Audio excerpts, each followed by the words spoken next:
You know, every single day, probably 100 times a day, we face the same choice. Do I say this out loud or do I type it out?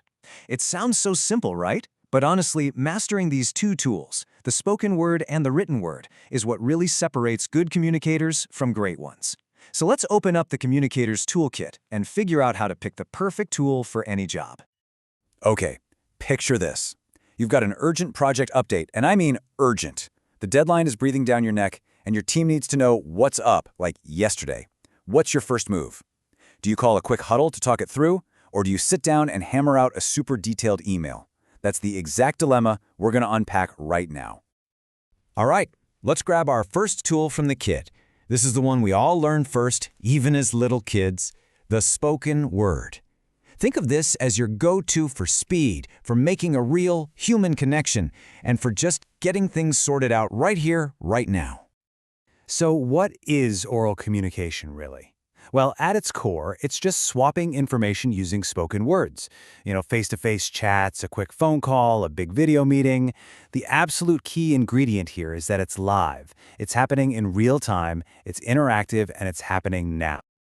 But here's the deal. There's a big trade-off. On the one hand, talking is ridiculously fast. You get feedback instantly, and you can clear up any confusion in a matter of seconds. It's also amazing for building rapport, because your tone of voice, your expression, that stuff says a lot. But the huge downside? There's no paper trail. Once the words are out there, they can be forgotten or, even worse, misremembered.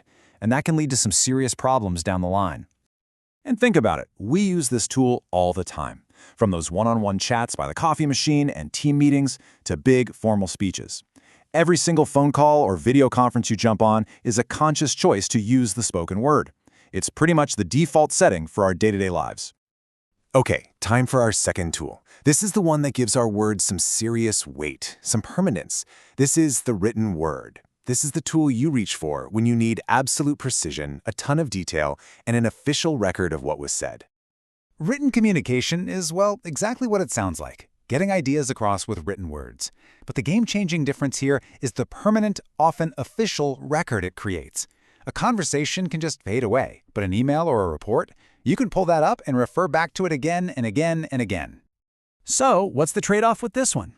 Well, the massive advantage is that permanent record. It's perfect for complex information or super detailed instructions because people can take their time and review it at their own pace. Plus, you can edit and revise until it's perfectly clear. The downside? It's just slower. Crafting a really good message takes time, and you totally lose that immediate back and forth you get with a conversation. And the forms this tool takes are all over the place. I mean, we're talking about everything from a quick text message to a colleague to a formal 50-page company report, all the way to those official policy manuals and newsletters. But each one, at its heart, serves the same core purpose: creating a clear, tangible record. All right, we've met the two main contenders. Now it's time for the main event. We're going to put oral and written communication head-to-head and see exactly where each one shines. This is where the rubber meets the road, folks. Let's break down the key differences, side by side. First up, the very nature of it. Spoken versus written. Simple enough.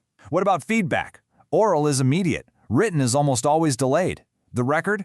Speaking usually leaves no trace. Poof, it's gone. While writing is the record. And speed? No contest. Speaking is fast, writing is slow. And that brings us to suitability. Speaking is fantastic for short, informal updates, while writing is really built for those detailed, formal messages.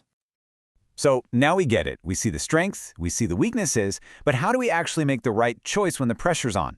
This next part is all about turning this knowledge into action. It's about making you a smarter communicator. Here's a super simple 3-question guide to help you choose. Just ask yourself this. First, do I need speed and immediate feedback? If the answer is yes, you should probably be talking. Second, do I need a permanent record of this? If yes, you absolutely have to write it down, no way around it. And third, is this message complex or formal? If it is, writing is going to be your safest bet. And hey, here's a pro tip. Sometimes the best choice is both. A quick call to get on the same page, followed by a summary email. You get the best of both worlds, the speed and the record. And that all leads me to a final question for you to think about. In our crazy digital world of nonstop emails, Slack messages, and video calls, which tool do you think you overuse? Are you that person who sends an email for a simple yes or no question? Or could that hour-long meeting you just scheduled have been a clear, concise memo instead? Because, choosing the right tool isn't just about being efficient. It's about respecting other people's time and their attention. Something to chew on. Thanks for tuning in.